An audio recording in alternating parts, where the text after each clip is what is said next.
सौरभ आजो ना मोहिनी या इकडे। भारताचे सामाजिक न्याय मंत्री शपथविधी घेतल्यानंतर आज पहिल्यांदा आणि आज विविध कार्यक्रम त्यांना या ठिकाणी आहेत। तत्पूर्वी मी त्याच्यामध्ये सुद्धा doctor Ambedkar social institute work of Nagpur या पुस्तकाचं प्रकाशन मंत्री महोदय करतीलच, तत्पूर्वी करावं आणि लगेच प्रेस कॉन्फरन्सला सुरुवात करू।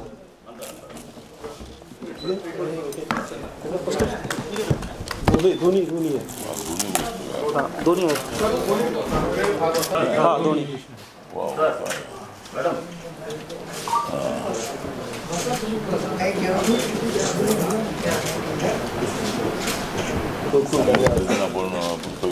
या दोन्ही पुस्तकाचं प्रकाशन मंत्री महोदय आठवले साहेब। तत्पूर्वी आजच्या या पत्रकार परिषदेला आमचे राष्ट्रीय संघटन मंत्री भीमराव बनसोड साहेब सुद्धा या ठिकाणी उपस्थित आहेत। आपल्या विदर्भाचे महासचिव आणि आमचे नेते हे सुद्धा या ठिकाणी उपस्थित आहेत आणि नागपूर शहराचे अध्यक्ष नवनीत महाजन, रामदास आठवले मागासवर्गीय सुदृढी संस्थेचे आहेत, सतीश तांबे आहेत। मी मंत्री महोदय तिसऱ्यांदा मला नरेंद्र मोदी सरकारमध्ये राज्यमंत्री बनण्याची संधी मिळाली आणि मला राज्यमंत्री पदापर्यंत पोहोचवण्यामध्ये जसा माझ्या कार्यकर्त्यांचा सहभाग आहेच आहे, बाबासाहेब आंबेडकरांचा आशीर्वाद माझ्या पाठीमागे आहेच आहे, पण आपल्यासारख्या सर्व पत्रकारांच्या पाठिंब्यामुळे मला दिल्लीमध्ये जाण्याची संधी मिळाली आणि जवळजवळ 15 वर्ष किंवा मंत्री राहण्याची संधी, 15 वर्ष नाही पण मी आता 8 वर्ष झाली मी मंत्री आहे। पहिली 2 वर्षे मी मंत्री नव्हतो, पण जवळजवळ 13 वर्ष मंत्री बनण्याची संधी मला मिळालेली आहे आणि मंत्री झाल्यानंतर पहिल्यांदाच नागपूर सारख्या एका अत्यंत महत्त्वाच्या शहरामध्ये, जे शहर हे पूर्वीचं मध्य भारताची राजधानी असणारे शहर आहे, महाराष्ट्राची उपराजधानी असणारे हे शहर आहे। बाबासाहेब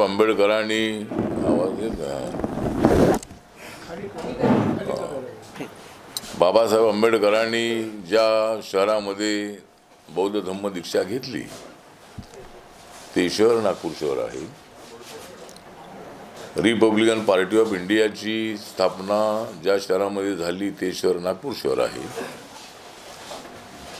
आणि मला पॅंथरच्या मुवमेंटपासून नागपूर आणि विदर्भाने फार मोठी साथ दिलेली आहे। आमची मुवमेंट सर्व विदर्भाच्या कानाकोपऱ्यामध्ये होती, गावागावामध्ये आपल्या पॅंथरच्या छावण्या होत्या, आताही आहेत। त्यामुळे आज इथं येण्याची संधी मिळाली। एक तर आता ज्या सरकारमध्ये मी आहे ते सरकार 5 वर्ष चालणारं सरकार आहे। हे सरकार पडेल अशा पद्धतीची अफवा पसरवण्यात येत आहेत, पण सरकारकडे क्लिअर मेजॉरिटी आहे, 293 सीट्स आमच्याकडे आहेत आणि नितीश कुमार आणि चंद्राबाबू नायडू हे आमच्या सोबत आहेत आणि उद्या ते आमच्या सोबत राहणार आहेत। त्यामुळे सरकार पडण्याचा काही प्रश्न अजिबात येत नाही। पूर्वीची सरकार अशी चाललेली आहेत, कोलिशन गव्हर्नमेंटची जी पद्धती आहे किंवा एका पक्षाला बहुमत न मिळाल्यामुळं अनेक पक्ष एकत्रित येऊन आघाड्या स्थापन करण्यात आल्या आणि अनेक पक्षांच्या सहकार्याने सरकार बनली। त्यामध्ये कुठल्या एका पक्षाला बहुमत नव्हतं, तरी ती सरकार चाललेली आहे। कमी जागा मिळाल्या। विदर्भ हा तसा बीजेपीचा बालेकिल्ला होता, एकेकाळी तो काँग्रेसचा बालेकिल्ला होता। मला वाटतं 10च्या 10 जागा पूर्वीच्या काळामध्ये काँग्रेसच्या निवडून यायच्या, पण यावेळेला मात्र विदर्भामध्ये आम्हाला ज्या पद्धतीनं विजय मिळायला हवा होता तसा विजय विदर्भामध्ये मिळाला नाही, मराठवाड्यामध्ये मिळाला नाही आणि आमची अपेक्षा अशी होती की आम्हाला 40पर्यंत जागा मिळतील आमच्या महायुतीला. पण संपूर्ण देशामध्ये आणि महाराष्ट्रामध्ये संविधान बदलणार अशी चर्चा मोठ्या प्रमाणामध्ये करण्यात आली. आंबेडकराईट लोकांची संख्या देशाच्या अनेक राज्यामध्ये आहे, सर्वच राज्यामध्ये आहे. पण महाराष्ट्रातला जो आंबेडकरवादी आहे तो अत्यंत सक्षम आंबेडकरवादी आहे. तो बुद्धिस्टही आहे, दलितही आहे आणि चळवळीचं ज्ञान असणाराही तो आहे. पण ज्या नरेंद्र मोदी यांनी संविधानाला माथा टेकून शपथ घेतलेली आहे, ज्या नरेंद्र मोदी यांनी 26 नोव्हेंबरचा दिवस संविधान दिवस म्हणून पाळण्याचे आदेश ते 14ला प्रधानमंत्री झाल्यानंतर त्यांनी काढले, 2 दिवसांचं स्पेशल अधिवेशन घेतलं. ज्या ठिकाणी बाबासाहेबांनी संविधान लिहिलं त्या 26 अलीपूर रोडला एक सुंदर असं स्मारक बनवलं. डॉक्टर आंबेडकर फाउंडेशन काँग्रेसच्या काळामध्ये स्थापन करण्यात आलं होतं. पण अनेक वर्ष त्या ठिकाणी फक्त ऑफिसच होतं. नरेंद्र मोदी आल्याबरोबर जवळ 350 कोटी रुपये खर्च करून त्या ठिकाणी डॉक्टर आंबेडकर इंटरनॅशनल सेंटर त्या ठिकाणी उभं केलेलं आहे. लंडनमध्ये 41 कोटीला घर विकत घेऊन त्याचं स्मारक बनवण्यात आलेलं आहे आणि त्याचा लोकार्पण सोहळा माननीय नरेंद्र मोदींच्या उपस्थितीमध्ये झाला. देवेंद्र फडणवीस मुख्यमंत्री होते, मी सुद्धा त्या कार्यक्रमाला उपस्थित होतो. आता हिंदू मिलचं जे काम आहे ते जोरदारपणे चालू आहे आणि हिंदू मिलच्या कामाला जवळजवळ 1200-1300 कोटी रुपये खर्च येणार आहे. त्या ठिकाणी बाबासाहेबांचा पुतळा 350 फुटाचा आणि 100 फुटाचं फाउंडेशन असा देशातला 2 नंबरचा पुतळा उंचीमध्ये राहणार आहे आणि हे स्मारक अत्यंत अद्ययावत होणार आहे. अत्यंत सुंदर असं स्मारक त्या ठिकाणी होणार आहे. तर ही सगळी कामं जी आहेत ती कामं नरेंद्र मोदींच्या काळामध्ये झालेली आहेत. असं असताना नरेंद्र मोदी कधी संविधान बदलू शकत नाहीत. नरेंद्र मोदीजीच काय, परंतु कुणी संविधान बदलू शकत नाही. पण या वेळेला विरोधकांना मात्र त्याच्यामध्ये यश मिळालं. हे संविधान बदलतील, यांच्या 400 जागा आल्या तर हे संविधान बदलतील, देशामध्ये हुकुमशाही येईल, अशा पद्धतीची चर्चा करण्यात आली. माननीय मल्लिकार्जुन खरगे अखिल भारतीय काँग्रेस कमिटीचे अध्यक्ष आहेत. त्यांना अध्यक्ष तर बनवलं, पण कर्नाटकमध्ये ज्या वेळेला मुख्यमंत्री बनवण्याची संधी आली त्यावेळेला कधी त्यांना मुख्यमंत्री बनवलं नाही. आणि मल्लिकार्जुन खरगे अत्यंत ॲक्टिव्ह असणारे काँग्रेसचे नेते आहेत, होते, आताही आहेत. मध्यंतरी काश्मीरमध्ये गेले, जम्मू काश्मीरमध्ये, आणि म्हणाले की जर 20 जागा कमी आल्या असत्या तर सगळे नेते आतमध्ये असते. म्हणजे जर यांचं सरकार आलं असतं, जर इंडिया आघाडीचं सरकार आलं असतं तर सगळे भाजपचे आणि सगळे NDAचे नेते सगळे आतमध्ये असते. पण मला काही ते आतमध्ये टाकू शकत नव्हते. म्हणजे मला आतमध्ये टाकण्याचा विषय येणार नाही, पण ते असं म्हणाले की सगळे आतमध्ये असते. तर त्यांना एवढाच प्रश्न विचारायचा आहे की आता मोदींचं सरकार आलेलं आहे, आपण अजूनही बाहेरच आहात, राहुल गांधी बाहेरच आहेत, सोनिया गांधी बाहेरच आहेत, सगळे नेते बाहेरच आहेत. म्हणजे आम्ही सत्तेवर आलो तर नाही, ते सत्तेवर आले तर आम्ही सगळे जेलमध्ये असतो असं त्यांचं म्हणणं होतं. पण आम्ही सत्तेवर आलो तरी आपण जेलमध्ये नाही. तर म्हणून मला असं वाटतं की अशा पद्धतीनं प्रचार करू, खोटा प्रचार करू. इलेक्शन जाणार आहे, संविधान बदलणार आहे, त्यामुळे त्यांना जागा मिळाल्या. तर आता आता येणाऱ्या विधानसभेच्या निवडणुकीमध्ये माझं म्हणणं असं आहे की रिपब्लिकन पक्षाला एक 10-12 जागा द्याव्यात. दलित मतं जी आहेत, आंबेडकरी मतं जी आहेत, ती मतं जरी थोडी फुटी काही गटागटामध्ये असली तरी माझ्या पक्षासोबत मतदारांची संख्या मोठी आहे. माननीय प्रकाश आंबेडकर यांच्या बहुजन विकास आपल्या वंचित बहुजन आघाडीला जसं यश मिळायला पाहिजे तसं मिळत नाही आहे. स्वतःच्या बळावर सगळ्या जागा लढूनही त्यांना आपल्या पक्षाला मान्यता मिळवता आलेली नाही अजून. पण आम्ही ज्यावेळी एकत्र होतो त्यावेळेला 2096मध्ये आम्ही 11 जागा लढलो आणि आमच्या पक्षाला मान्यता मिळाली. त्यावेळेला 4% मताला मान्यता मिळण्याचा नियम होता, आता 6%चा नियम आहे. आणि आता माझा पक्ष जो आहे तो नागालँडमध्ये माझा पक्ष रेकग्नाइज आहे, 2 आमदार तिथं आहेत. मणिपूरमध्ये माझ्या पक्षाच्या उमेदवाराला लोकसभेमध्ये 17% मतं मिळालेली आहेत, तिथं माझा पक्ष रेकग्नाइज झालेला आहे. आता 2 राज्यामध्ये जर मान्यता मिळाली, महाराष्ट्रामध्ये जर आमचे 2 खासदार निवडून आले आणि 12-13 जागा जर विधानसभेच्या निवडून आल्या तर महाराष्ट्रामध्ये आमचा पक्ष रेकग्नाइज होऊ शकतो. पण तेवढ्या जागा आम्हाला लोकसभेच्या 2 जागा मिळणं काय फार अडचणीचं नव्हतं.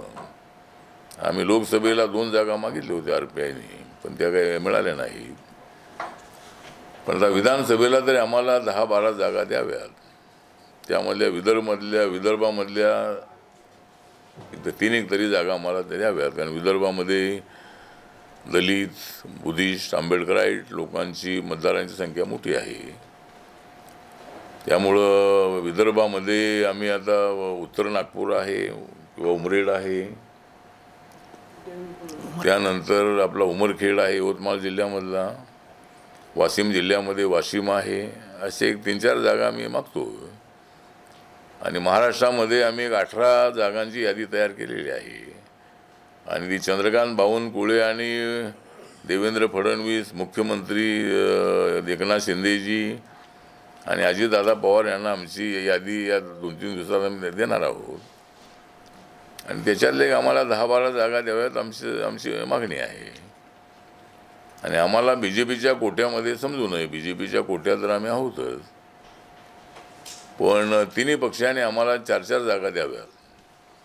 त्यांच्या कोट्यामधल्या 4-4 जागा 3 पक्षांनी दिल्या तर 12 जागा आम्हाला मिळतील आणि आम्ही आमच्या सिंबॉलवर लढणार आहोत.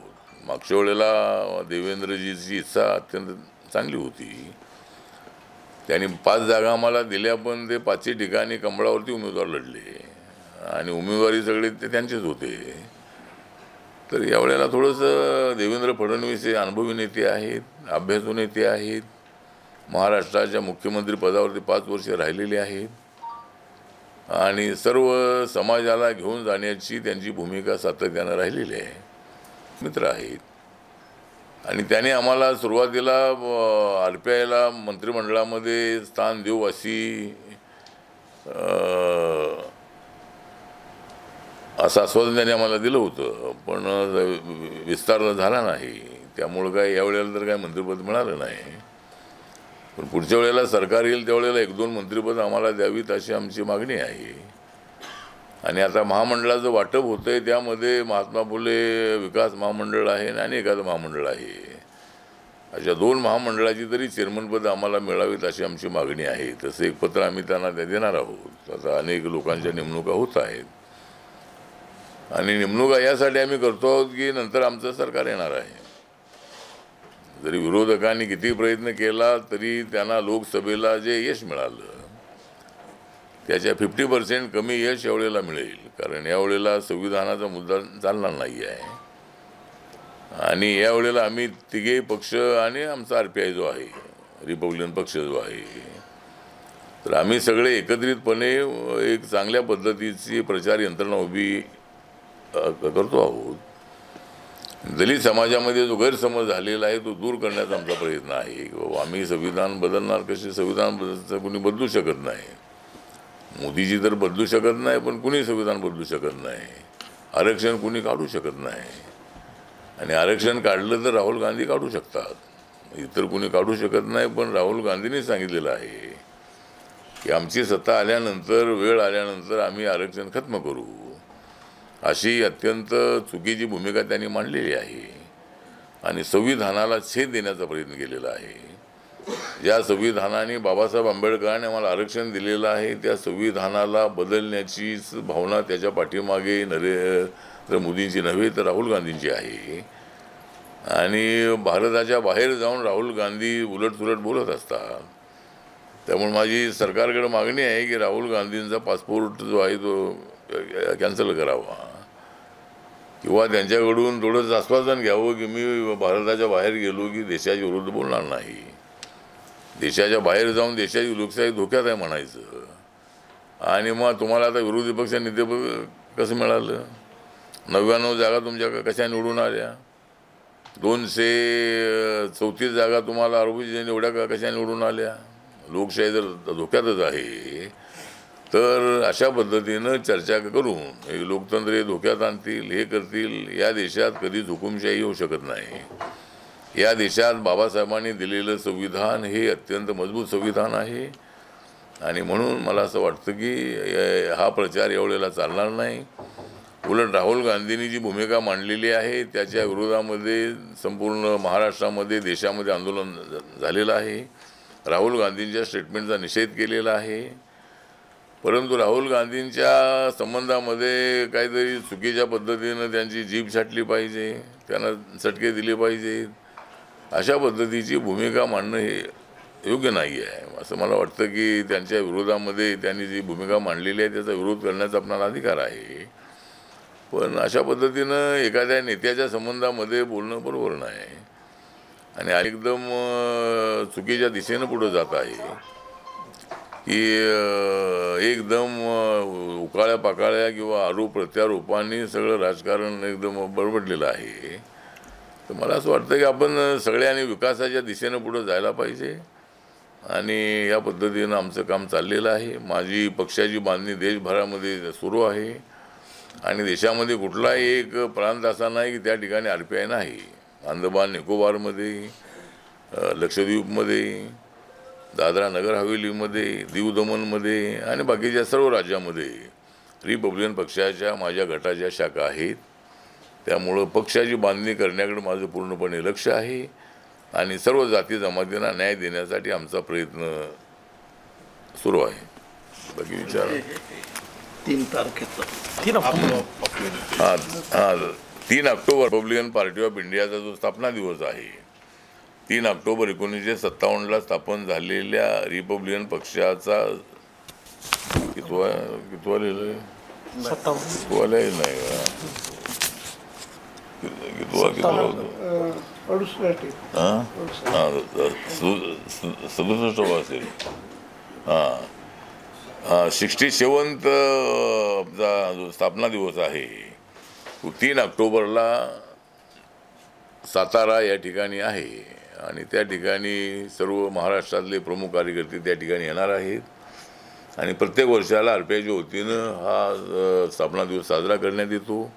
दुसऱ्या कुठल्याही गटाकडून हा दिवस साजरा करण्यात येत नाही. त्यामुळे मूळ जो रिपब्लिकन पक्ष आहे तोच मी आणि माझे सहकारी आम्ही चालवत आहोत आणि म्हणूनच प्रत्येक वर्षाला आम्ही हा संविधान दिवस चा कार्यक्रम आम्ही घेत असतो.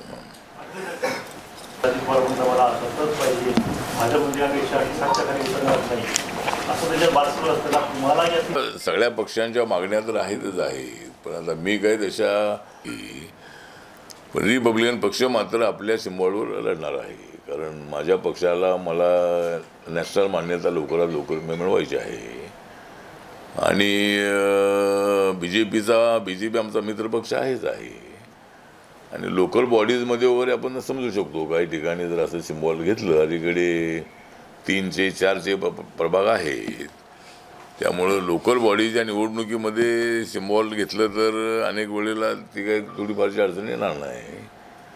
पण लोकसभा आणि विधानसभेला मात्र आपल्या सिम्बॉलवर लढलं पाहिजे. मी काँग्रेस अलायन्समध्ये 3 वेळेला निवडून आलो. त्यावेळेला मी काँग्रेसचं पंजा सिम्बॉल घेतलेलं नव्हतं. तर मी पहिल्यांदा उभा राहिलो त्यावेळेला 98मध्ये आमचा पक्ष रेकग्नाइज होता आणि उगवता सूर्य सिम्बॉल आमच्या पक्षाला होतं. त्यावेळेला प्रकाश आंबेडकर, गवई साहेब, जोगेंद्र कवाडे सर आणि आम्ही निवडून आलो होतो.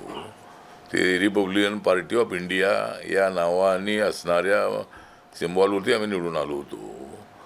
आणि त्यानंतर मी 99मध्ये पंढरपूरमध्ये उभा राहिलो त्यावेळेला मी अपक्ष म्हणून, म्हणजे त्या ठिकाणी खटारा आपलं बैलगाडी आपलं खटारा सिम्बॉल होतं, तरी मी त्या ठिकाणी 2,60,000 मतांनी निवडून आलो होतो. त्यामुळं सिम्बॉल मिळालं की सगळे लोक निवडून येतात असं नाही. नवीन सिम्बॉल असल्यावर मतं मिळतच नाहीत असं नाही. आता या लोकांना मतं मिळाली, आपल्या तुतारीला मतं मिळाली, मशारीला मतं मिळाली आणि त्यांचे लोक आहे नवीन सिम्बॉल असताना निवडून आले. नाही, आम्हाला सिम्बॉल मिळालं. गन्ना किसान जे आहे, इलेक्शन कमिशनने आता आम्हाला जम्मू काश्मीरमध्ये आणि हरियाणामध्ये आम्हाला गन्ना किसानी सिम्बॉल दिलेला आहे आणि ते सिम्बॉल ज्या ज्या ठिकाणी निवडणुका होतील त्या ठिकाणी वापरण्यासाठी परवानगी देण्यात आलेली आहे. त्यामुळे उद्या महाराष्ट्र आणि झारखंडचे इलेक्शन होणार आहे. त्यावेळेला आम्ही आता झारखंडमध्ये काय उमेदवार उभे करणार आहोत, महाराष्ट्रामध्ये आम्हाला किती जागा मिळतील तेवढे उमेदवार उभे करू आणि सध्या जम्मू काश्मीरमध्ये आमचे 4 उमेदवार आहेत आणि हरियाणामध्ये आम्हाला BJPने रिक्वेस्ट केली की त्या ठिकाणी पूर्ण जागावर आम्हाला सपोर्ट करा, तर तिथं मात्र आम्ही एकही जागा उभी केलेली नाही आहे. आमच्याकडे जवळजवळ 17-18 उमेदवार उभे करण्याचा आमचा विचार होता, पण हरियाणामध्ये आम्ही पूर्णपणे BJPच्या सोबत आहोत आणि मी 28-29ला 2 दिवसाचा माझा दौरा त्या ठिकाणी आहे. मी 26 तारखेला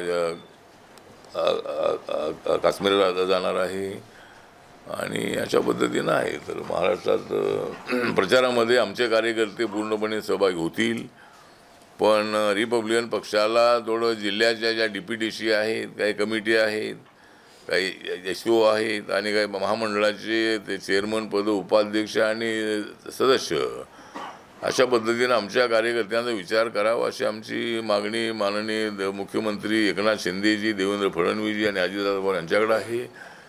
आणि त्यांना आमची एवढीच नम्र विनंती आहे की रिपब्लिकन पक्ष जो आहे हा शिवसेना भाजपसोबत आल्यानंतर युतीची महायुती झालेली आहे. ज्यावेळेला आमचा पक्ष हा RPI जो आहे, पूर्वी शिवसेना भाजपला युती म्हणायची, पण आम्ही ज्यावेळेला यांच्यासोबत आम्ही आलो 14च्या निवडणुकीमध्ये, त्यावेळेला युतीला महायुती म्हणू लागलेली आहे. त्यामुळे RPIला एकदम अनपेक्षित म्हणजे आमची ताकद काहीच नाही असं समजू नये. रिपब्लिकन पक्ष छोटा पक्ष आहे, पण गाव पातळीपर्यंत आमची बांधणी आहे आणि सर्व ठिकाणी कार्यकर्त्यांच्या ताकदीवर मी उभा आहे. त्यामुळं RPIला थोडंसं एकदम डावलून चालणार नाही आहे. RPIची मतं आपल्याला मिळवायची आहेत. विदर्भामध्ये तर दलित मतं, आंबेडकर मतं मोठ्या प्रमाणात आहेत. त्यामुळं माननीय देवेंद्र फडणवीस यांनी त्याचा विचार गंभीरपणे करावा आणि RPIला थोडंसं झुकतं द्यावं अशी आमची मागणी आहे. प्रकाश आंबेडकरांनी BJPमध्ये आल्यानंतर मी माझी जागा सोडली. प्रकाश आंबेडकर BJPमध्ये आल्यानंतर आपण आपली जागा सोडणार का? नाही, काय सोडणार? प्रकाश आंबेडकर यांनी BJPमध्ये सामील व्हावं. जर प्रकाश आंबेडकर BJPमध्ये सामील झाले तर मी माझी जागा सोडणार असं तुमचं वक्तव्य आहे. नाही, मी असं आहे की आपण जे बोलत की राहुल गांधी यांच्या जीवेला चटके देऊन त्यांची जीभ छाटली पाहिजे, तर राहुल गांधी यांची जीभ कोण छाटतात? नाही, राहुल गांधी यांची जीभ कुणी छाटू शकत नाही, परंतु राहुल असे वक्तव्य करणं हे योग्य नाही. मी अगोदरी म्हणालो की अशा पद्धतीचं वक्तव्य करणं हे अत्यंत चूक आहे. विरोधातली भूमिका ही ठीक आहे, आपली भूमिका घ्यायला हरकत नाही, पण अशा पद्धतीनं एकदम टोकाला जाऊन अशी भूमिका मांडणं योग्य नाही आहे. आणि राजकारणातल्या लोकांनी काहीतरी असं बोलून आपल्या स्वतःची इमेज खराब करू नये. पण आम्ही त्यांच्या मताची सहमत नाही. चटके देण्यासाठी आम्ही सहमत नाही आहे. चटके म्हटले किंवा फटके म्हटले तरी आम्ही फटके देण्यासाठी तयार नाही आहोत, परंतु राजकारणामध्ये जे वैचारिक फटके आहेत ते वैचारिक फटके मात्र देण्यासाठी आम्ही सक्षम आहोत, परंतु चटके देणं बरोबर नाही. आणि दुसरी गोष्ट, माननीय प्रकाश आंबेडकरजी हे त्यांनी किती प्रयत्न, आता आपण 14ची इलेक्शन बघितली, 19 इलेक्शन बघितली, लोकसभा बघितली, विधानसभा बघितली, दोन्ही वेळेला त्यांच्या पक्षाला सगळ्या जागा लढून मान्यता मिळत नाही आणि एकही जागा निवडून येत नाही. लोकसभेची निवडून आली नाही, विधानसभेची निवडून आली नाही. त्यामुळं मी असं म्हणालो होतो की प्रकाश आंबेडकर यांनी NDAमध्ये यावं आणि ते काय महाविकास आघाडीमध्ये काय तर जाणार नाही आहे. त्यामुळं महायुतीमध्ये महाराष्ट्रामध्ये त्यांनी यावं. जर ते आले तर ठीक आहे, त्यांना सुद्धा सत्तेची संधी मिळेल. त्यांना माझं मंत्रिपद देऊ किंवा मी तर मंत्री आहेच आहे, त्यांना मंत्री करता येईल. त्यांच्यासाठी मी प्रयत्न करेन. मी नरेंद्र मोदींना भेटेन, बाबासाहेबांचे नातू आहेत आणि त्यांनी विचार करायला काय हरकत नाही आहे. त्याने असं वेगळं लढून एक जागा निवडूनच येत नाही आहे, तर सत्ता कशी येणार? भाषणामध्ये फक्त मांडून की आम्ही सत्तेवर येणार, आमच्या एवढ्या जागा निवडून येणार, लोक टाळ्या वाजवणार आणि त्याच्यातून काही साध्य होत नाही आहे. त्यामुळे सत्ता मिळवायची असेल तर अलायन्स केला पाहिजे आणि मी अलायन्स केलेला आहे. आणि एक आठवण करून देतो की जर 90मध्ये प्रकाश आंबेडकर माझ्यासोबत राहिले असते तर त्यावेळेला रिपब्लिकन पक्षाचे 10, 12, 15 मंत्री होऊ शकले असते 90मध्ये. त्यावेळेला मी एकटाच मंत्री झालो आणि प्रकाश आंबेडकरांना डेप्युटी CM पदसुद्धा मी मिळू शकलं असतं. शरद पवार मुख्यमंत्री असताना RPIच्या पाठिंब्याशिवाय सरकार येणं शक्य नव्हतं, RPIच्या सहकार्याशिवाय. आणि 141 जागा त्यावेळेला काँग्रेसच्या निवडून आल्या होत्या आणि 11 अपक्षांच्या सहकार्याने सरकार बनलं होतं. तर त्यावेळेला 141 जागा निवडून आणण्यामध्ये रिपब्लिकन पक्षाचा फार महत्त्वाचा वाटा होता. त्यामुळं प्रकाश आंबेडकरांनी थोडं पॉझिटिव्ह जे राजकारण आहे, मी आणि प्रकाश आंबेडकर एकत्रित आलो तर महाराष्ट्राच्या राजकारणामध्ये एक मोठ्या पद्धतीनं खळबळ होऊ शकते. चांगल्या पद्धतीचा एक वाटा दलितांना मिळू शकतो. आता माझ्या एकट्याच्या जाण्यामुळं दलितांना जेवढा सत्तेचा वाटा मिळायला पाहिजे तेवढा मिळत नाही आहे. तर आम्ही दोघे जर एकत्रित आलो तर ठीक आहे, म्हणजे एकत्रित आलो नाही तरी एकत्रित आलो तर जास्त फायदा आहे. ते पक्षाचे अध्यक्ष झाले पण त्यांनी RPIमध्ये आलं पाहिजे. मी काय वंचित आघाडीत जाणार नाही, बाबासाहेबांचा पक्ष सोडून मी काय वंचितमध्ये जाणार नाही, पण बाबासाहेबांच्या पक्षामध्ये त्यांनी यायला काय हरकत नाही आहे. बाबासाहेबांचा पक्ष चालवण्याची जबाबदारी आपल्या दोघांवरती आहे, सगळ्यांवर आहेच आहे. पण त्यांनी आपल्या पक्षाचं नाव बदलायला नको होतं. त्यांनी रिपब्लिकन पक्ष हा पक्ष त्यांनी चालवणं अत्यंत आवश्यक होतं. पण बहुजनांना एकत्र करण्याच्या त्यांच्या भूमिकेशी मी सहमत आहे. सर्व जाती धर्माला घेतल्याशिवाय निवडून येता येत नाही आहे. तर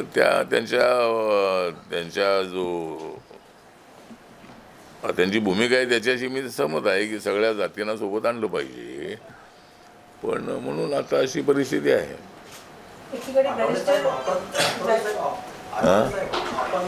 मराठीला दिलेला होता 3-2चा फॉर्म्युला साठी सल्ला दिला होता आपण. तर तो प्रश्न असा आहे की 2019च्या निवडणुकीदरम्यान 2.5चा फॉर्म्युला या दोघांचा ठरला होता काय, आणि त्या दरम्यान आपण हा सल्ला दिला होता काय? नाही, तो जो विषय आहे तो एक तर मी त्यावेळेला लोकसभेमध्ये आपल्या राज्यसभेमध्ये पार्लमेंटमध्ये होतो आणि 2019मध्ये ज्यावेळेला एकत्रितपणे निवडणूक आम्ही लढलो आणि माननीय अमित शहा जे आहे ते मातोश्रीवर गेले, उद्धवजींना भेटले आणि त्या ठिकाणी हे ठरल्याची माहिती आहे की लोकसभा आणि विधानसभा एकत्रित लढायची. आणि मग अमित शहा यांनी मुख्यमंत्री 2.5 वर्ष करायचा च्या प्रस्तावाला मान्यता दिली होती असं उद्धव ठाकरेंचं म्हणणं आहे. पण माननीय अमित भाई यांनी अनेक वेळेला महाराष्ट्रातल्या सभांमध्ये सांगितलं की असं मी आश्वासन दिलं नव्हतं, फक्त सत्तेचा अर्धा वाटा देऊ असं ते म्हटले होते. मग आता ते नक्की बोलले होते की नाही ते आता दोघांनाच माहिती आहे. पण ज्यावेळेला उद्धव ठाकरे आणि शिवसेनेने ज्यावेळेला अशी मागणी केली, ज्यावेळेला 103 जागा BJPच्या आणि 2 जागा आमच्या कोट्यामधल्या त्यांच्या सिंबॉलून निवडून आलेल्या अशा 2 जागा राम सातपुते आणि आपले राजेश पवार नांदेडचे, तर या 2 जागा ज्या आहेत त्या RPIच्या कोट्यामध्ये होत्या. म्हणजे अशा 105 जागा ज्या आहेत त्या BJPच्या तिकिटावर निवडून आल्या होत्या. जवळजवळ 12-13 अपक्षांचा पाठिंबा BJPला होता. पण अशी परिस्थिती होती की उद्धव ठाकरे यांना मिळालेल्या 56 जागा यांच्यासोबत आल्याशिवाय सरकार बनतच नव्हतं. त्यामुळं उद्धव ठाकरे यांनी भूमिका घेतली की आम्हाला 2.5 वर्षाचं मुख्यमंत्रीपद मिळालं पाहिजे. त्यावेळेला आपलं किती वेळ निघायला पाहिजे 11-10 आम्हाला तिकडे पुढे निघायचं. आता एवढं सांगतो आता की तर मी असं म्हणालो होतो की मी संजय राऊत यांच्याशी तिथे दिल्लीला बोलायचो, तर मी बोललो 3 आणि 2 वर्षाचा प्रस्ताव स्वीकारा, असं काहीतरी करा. तर ते बोलले ठीक आहे तुम्ही तर सांगा. तर मी असं म्हणालो होतो की जर तेवढ्याला BJPच्या श्रेष्ठींनी आणि माननीय देवेंद्र फडणवीस यांनी 3-2 वर्षाचा जर फॉर्म्युला स्वीकारला असता तर देवेंद्र फडणवीस 3 वर्ष मुख्यमंत्री झाले असते आणि 2 वर्ष नंतर एकनाथ शिंदे झाले असते किंवा उद्धव ठाकरे काही झाले नसते. त्यामुळं 3 वर्ष देवेंद्रला मिळाले असते आणि 2 वर्ष सेनेला मिळाले असते, म्हणजे काँग्रेस राष्ट्रवादीकडे सत्ता गेली नसती. तर तेवढ्याला वरूनही काय निर्णय झाला नाही आणि खालूनही देवेंद्रजीकडूनही त्याचा प्रयत्न झाला नाही. त्यामुळं मी असं म्हणालो होतो की जर असा फॉर्म्युला स्वीकारला असता तर काँग्रेसला आणि राष्ट्रवादीला सत्तेत आणण्यामध्ये जो उद्धव ठाकरेंनी प्रयत्न केला तो तर झाला नसता. तर तसं तेवढ्याला व्हायला होतं. चला, बॅरिस्टर राजाभाऊ खोब्रागडे यांचा जन्मशताब्दी समारोह सुरू आहे. बॅरिस्टर राजाभाऊ खोब्रागडे रिपब्लिकन पक्षासाठी आहे, ते राज्यसभेवरही राहिले, ते राज्यसभेचे उपसभापती राहिलेले आहेत आणि त्यांच्या जन्मशताब्दीच्या मला माझ्या शुभेच्छा आहेत. मला निमंत्रण काय आलं का? मला निमंत्रण आलेलं आहे. मी नक्की त्या कार्यक्रमाला उपस्थित राहीन आणि त्यांच्या जन्मशताब्दीचा कार्यक्रम मोठ्या प्रमाणात व्हावा अशी माझी प्रामाणिकपणे इच्छा आहे.